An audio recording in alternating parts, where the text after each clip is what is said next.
Welcome to the last lecture of the gender economics course. Up to this point, the most topics we have covered were basically more close to microeconomics, although they had some macroeconomics connections.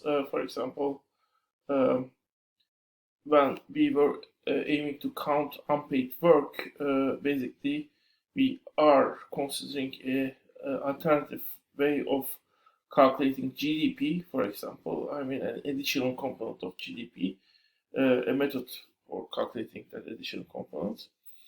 But macroeconomics, as a way, when we consider it as a way to study whole economics, usually we were not.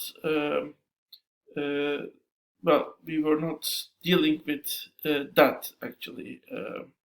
We were dealing rather with some relatively smaller elements, smaller sections of economic system. And in case of labor market, also we see the different institutions within the labor market. Or segments of the labor market. And when we consider segments of the labor market, individual choices that shape labor market, then we are on the area of the microeconomics. So we are kind of, when we are thinking of gender, we are thinking about the differences between the preferences or characteristics of agents, which brings us to the microeconomics realm. Although gender economics also defines important new segments, new aspects of economic system, and new concepts like time poverty, care economy, which might be considered by the gender economics almost like a whole new economic realm or economic system, or economic the part of the economic system. It can be called also reproductive economy. So sometimes this reproductive economy or care economy, the private sector and the state economic activities done by state, they are considered as three different segments of the economic system by feminist economists, basically. So, kind of what we have seen up to now had some touch. It has touched macroeconomics, but kind of we were never fully in macroeconomic realm by looking at the whole economy and how the gender dimensions are relating or shaping the way we look to the whole economy of a country as a whole. Now we are doing that. This is in this last chapter. And as a starting point, I just would like you to watch a video that shows you how women specifically experienced the Great Depression of 1929. That's an interesting aspect, interesting video which shows specific effect of a macroeconomic phenomenon on women, which kind of engenders, it brings gender dimension of this macroeconomic phenomenon. So the main argument is actually, in this lecture, in all articles, you will see this argument. Macroeconomic analysis cannot be complete without taking gender dimension into account from different angles. Because macroeconomic policies affect those, have different effects on different genders and in different through different channels, but also the gender dimension of the economic system, the differences of roles taken by women and men in the economic system, and this whole reproductive economy, all of these things are also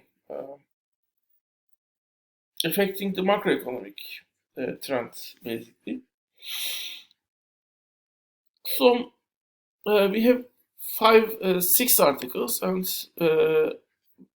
we will briefly see all of them. I won't go much detail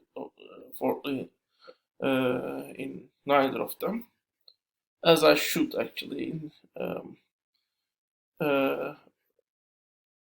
Well, I could focus more on the main text, but today I want to briefly mention all of the text, so I also will spend not that much time on the main text, basically. The first one is actually the one that is summarizing the whole idea of why bringing gender dimension to the economic system is an important thing. The second one is basically shows how global economic crisis and in general globalization also affects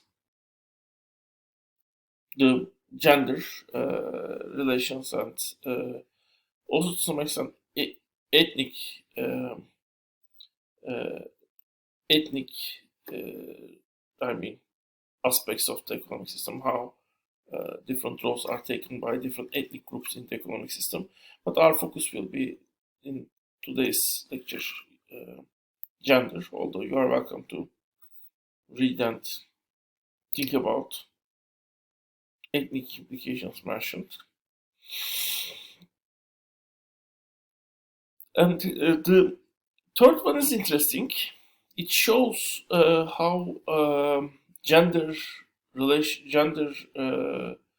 relation played a part in Asian economic growth, and the result that comes out is actually interesting.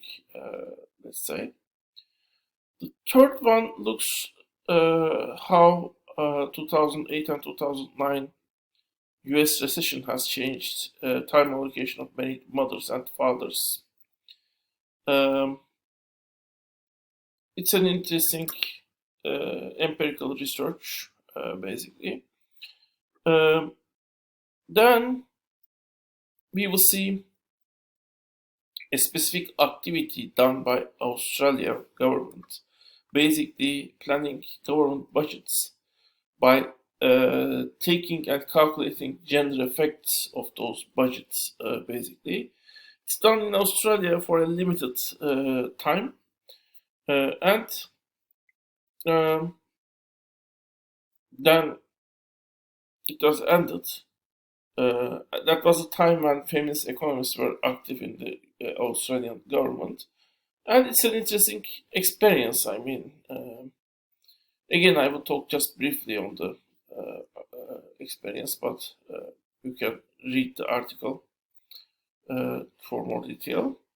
And lastly, we would discuss the article discuss a concept which is called smart economics, and the concept basically states that investing more on women and empowering women is a good strategy to create higher level of growth and investment. This approach, I mean, this idea that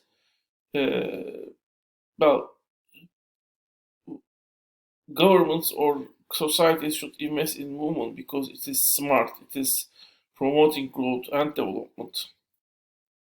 That idea is criticized by Chant. She thinks that idea is incomplete and also misleading to some extent, at least. And we will discuss, we will briefly also mention why she thinks so. So let's start with Çağatay's article.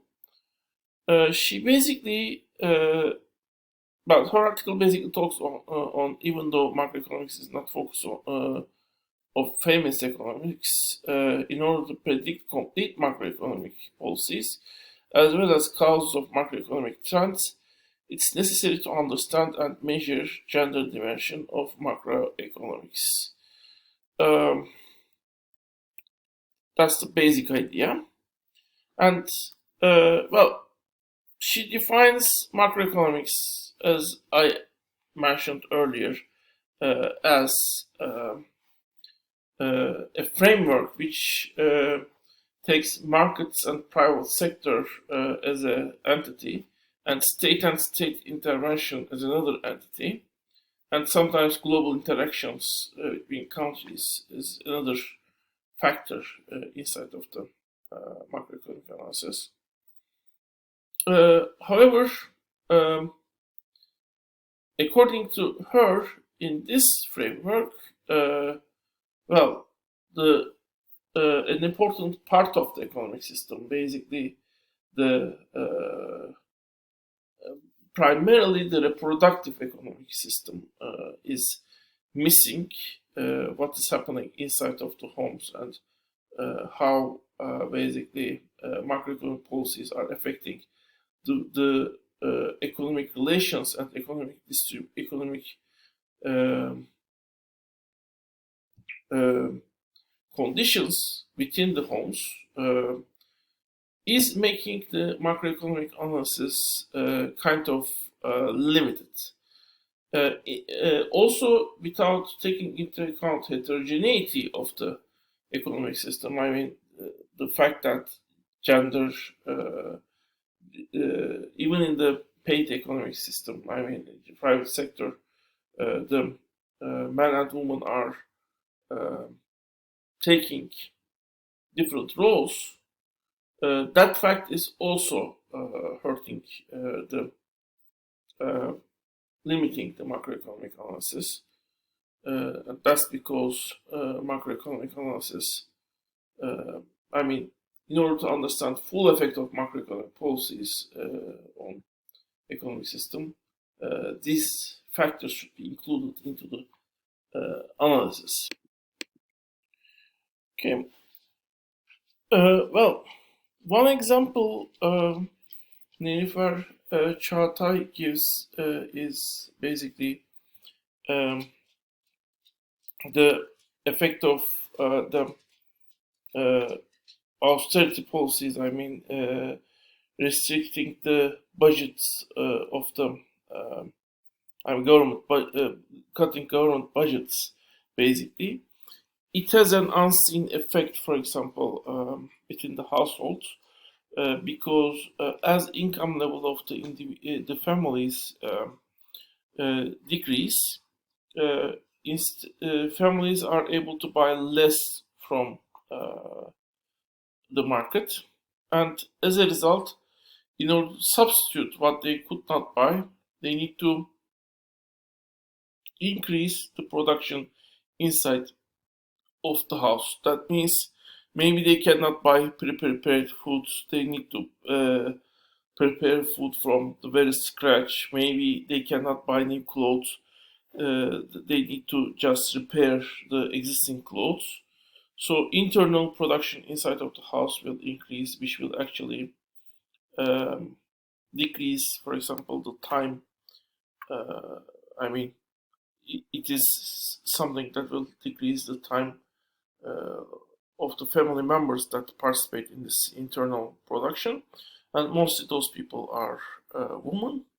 And she also talks on many studies which actually look whether uh,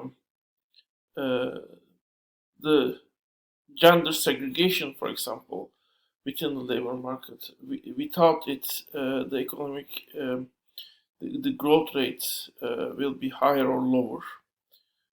So that's a factor that is neglected, that was neglected at the time, but now it's possible to measure its effect on the growth uh, when gender dimensions of the macroeconomics is brought into the picture. Of course, I mean, she also talks on the limits of macroeconomics in terms of, I mean, the gender roles in the economic system have also other aspects, like in many countries, law is a part. In other